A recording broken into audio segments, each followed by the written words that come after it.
Hi,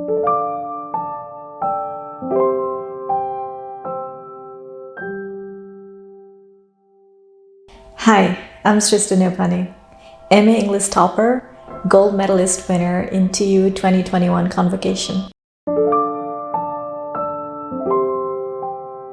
I've been feeling really incredible because it is such an honor, it's a prestige to get 2 gold medals, and it's been a journey that I've been into for a long time. Like, I've worked really hard for this, and I feel like I was a really deserving candidate, and I feel really grateful for everyone who has supported me through this. So first I found it out from my coordinator. So he told me to claim my gold medals because somebody else was announced winner in the first newspaper post in Gorkapatra. So I went and made my claim, and that's when I knew that I was going to win, and I was really excited. But yeah, speaking of my journey and whether I was expecting to win, I worked really hard for it, and I had a hunch that maybe I would be the winner. And I had scored really high. My CGPA was really high.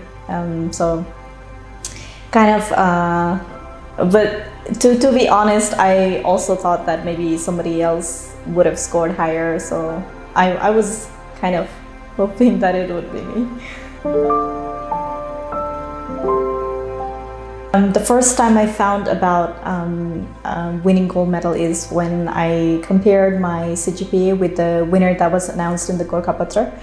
And so my coordinator called me up from KMC, and he said I should go and make a claim at Tribhuvan University. And so I went to the exam controller's office, I went to the dean's office, and I showed my transcript, and I also wrote an application letter to let them know that I should be the deserving winner for that. And so it kind of took a couple of days to fix that up. Even my principal from KMC had to go there and speak on behalf of me, and he was also the driving force behind the changed newspaper post that came in on Friday. I'm really thankful that everything worked out in the end. I think most of the challenges is that whenever you are studying any course, you tend to be more interested in things that is not part of your course. So it is very hard to really focus and study and get all the textbooks and study all the textbooks properly. But for me, the challenges were like, we always had classes in the morning, so we had to get up really early. For me, I had to get up really early in the 5 a.m. in the morning in the winter time, and it was quite challenging, but I always made sure that I was at the college, and I was the best student in my class, so I had to set an example for everybody else by being there as well. And I used to help everyone out. Personally, challenge to study wasn't really, I didn't really have a big challenge for that because I really loved studying, and I am one of the students that I read all of my textbooks, coursebooks, everything that was prescribed. I would read all of those study materials. Being the top student, there's a lot of things that will go on in your life, like in the classroom, everything, the vibes. Some of the students might get jealous of you, some still try to support you, and you have to get through a lot of things because you have to make sure that you don't hurt anybody else's feelings, because you're all there to score the highest. You are all there to be the top in the class, and such things may come up, and don't let that distract you or disappoint you. You just look at your goal and keep moving forward.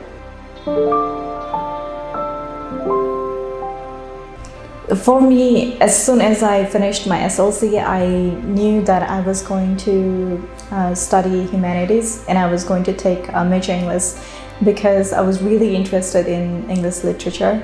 And ever since I was a kid, I always wanted to be a published author, a novelist. So that was the one that made the most sense for me to go to. And so since +2, I've been pursuing the same studies. So in my bachelor's, I did bachelor's in social work, but I also had major English. And then in master's, I went for major English again. I would say that I was kind of surprised that a lot of people don't really appreciate or join MA in English. It is not so popular in Nepal, but I would really say that it has really transformed my life. I really am grateful that I chose this line of course, this study. There, in MA English, I would say that it's not just studying about literature, it's also about philosophy. You read everything, you read history as well, you read about culture, lifestyle, art, aesthetics, and you also delve a bit into the psychology when you study trauma studies, and you learn about environment. It's a package where you can get a lot of ideas from different streams of life.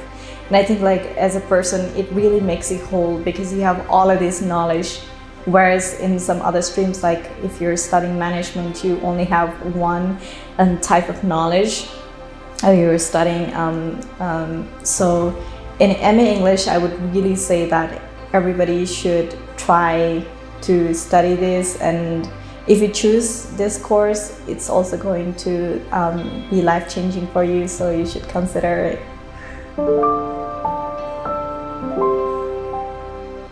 Currently, I am studying M.Phil in English at Tribhuvan University, and it's been about 3 months in my course. So I am dedicated to finish this course in 1.5 years. I will do my dissertation and get the M.Phil degree. Then I am planning to do my PhD abroad.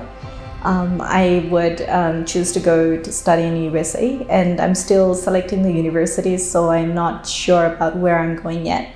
But that's what I think I'm gonna do. And as for my career as well, I am going to start as an assistant professor and then be a professor in the future. And also I am going to be a published author. And my ultimate goal is to be a international best-selling author. Talking about my background, I was in the Philippines when I was really small, when I was just 3 years old. And we stayed there for a couple of years. My dad was there for his university degree. And we came back to Nepal, and I already had a kind of a trend set in me that where I would always speak English with my dad, and he always encouraged that also. So me and my brother were always told to speak English with my dad, and so we got into a habit of always speaking it with him, and then we slowly got a lot of practice at home. And then later, when I was in 4th grade, we again went to Philippines, and this time it was very different. So I went and everything about me changed, and I came back and it was a bit hard to adapt back into the culture. And I already left my habit of speaking Nepali a lot. So I can understand Nepali, and I can read, and I do enjoy Nepali literature time and again. And I do have a collection at home. But I was really set in improving my accent tone and being a really good English speaker. And within that, having my schooling from Philippines really impacted a lot within me. And so when I was here, I just used all of my knowledge, skills, everything I've got to be the type of the student that I could be and the person that I could be in my personal life as well.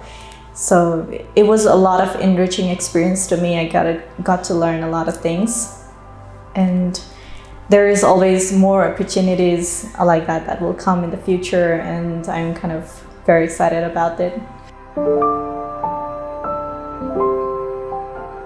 As for me as a student, I was always at the top of my class. So I would always instantly be my teacher's favorite in every subject.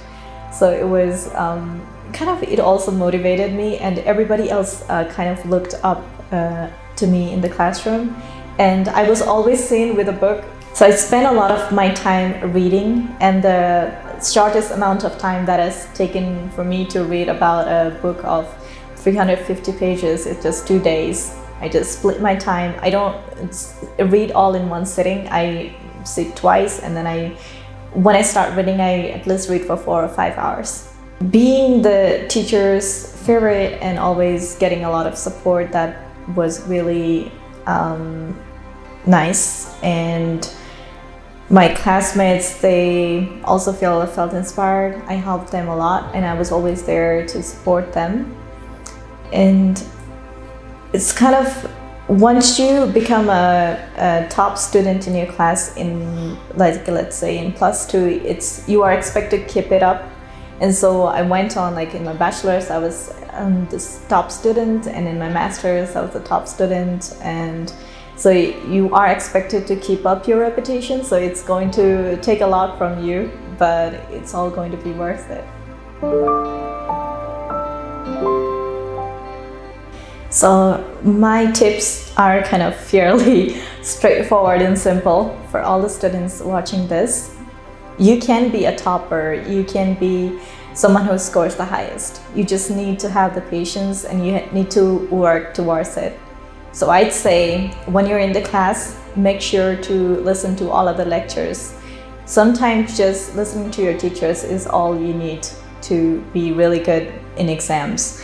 And always, before you go to the class, ask this teacher what is going to be taught that day, so you can be prepared before you enter the class. That's very important. That's how I always studied.